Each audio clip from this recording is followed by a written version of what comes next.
Social media लगातार कह रहा है कि विनेश फोगाट अगर ओवरवेट थी या ऐसी आशंका थी तो उन्होंने चोट का बहाना क्यों नहीं बनाया। चोट का बहाना बना के बाहर हो जाती, सिल्वर मेडल ले आती।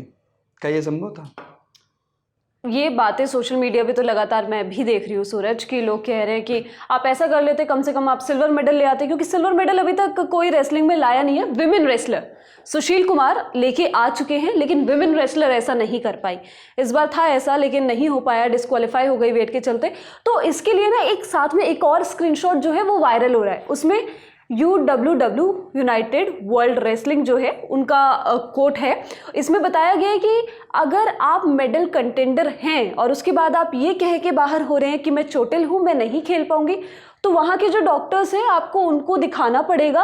और उसके साथ आपको जो 2 वेट इन होते हैं ना, क्योंकि पहले में तो एक ही होता है, जब आप मेडल के लिए जाते हैं तो 15-15 मिनट में 2 वेट्स होते हैं, तो आपको वो दूसरा वेट भी करवाना ही पड़ेगा।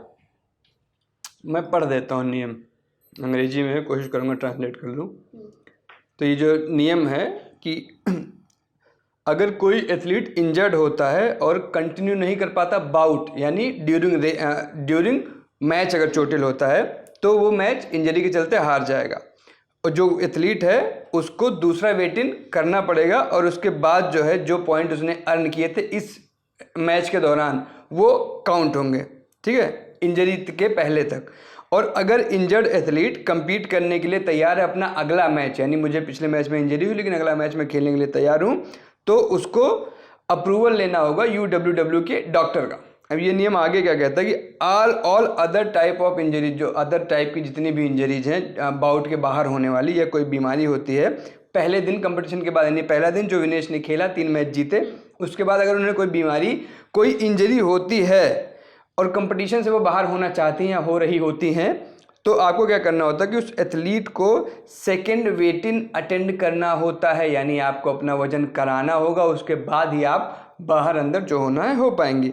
नहीं तो आपको एलिमिनेट कर दिया जाएगा और बिना किसी रैंक के लास्ट पोजीशन पे आपको लाके छोड़ दिया जाएगा, जो कि विनेश के साथ हुआ। ओवरवेट होने के चलते अगर वो इंजरी का बहाना बना के, जैसा कि सजेशन आ रहा है, बाहर होती तो भी वो लास्ट ही आती, क्योंकि उनका वजन करने के बाद ही प्रोसेस आगे बढ़ती। यानी कि अगर पहले राउंड में विनेश इंजर्ड होती मैच के दौरान, तो जो उनको पॉइंट्स थे वो उनको तब मिलते जब वो अपना वेट करवा लेती, कि हाँ आप वेट में थे, आपने वो मैच इंजरी की वजह से कंटिन्यू नहीं किया, लेकिन वो पॉइंट्स आपके जुड़ जाएंगे।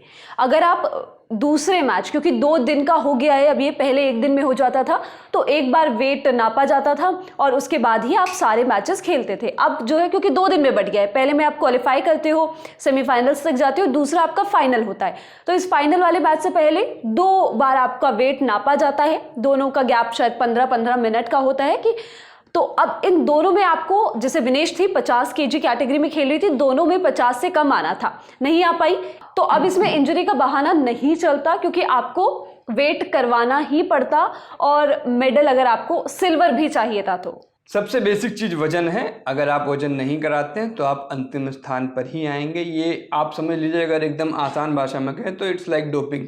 आप जैसे डोपिंग में फेल, सब कुछ गया, आप ओवरवेट, सब कुछ गया, आपको इंजरी हुई, आपका हाथ कट गया, पैर कट गया, उनको फर्क नहीं पड़ता। आप अपना वजन कराइए, उसके बाद ही आप जो है हट सकते हैं वहाँ से। That's it. इसीलिए विनेश ने या उनके साथ मौजूद सपोर्ट स्टाफ में से किसी ने ये बुद्धिमानी नहीं दिखाई कि इंजर्ड दिखा के सिल्वर मेडल लेके घर आ जाएं, क्योंकि वहाँ नियम पहले से बनाए हुए, वो लोग नियम पढ़ लिख के फिर भाग लेते हैं। बाकी विनेश मामले पर हमारी कवरेज जारी है। इसके अलावा ओलंपिक की सारी खबरें आप लल्लन टॉप पर देखते रहिए। मैं सूरज हूँ, ये गरिमा जी थी।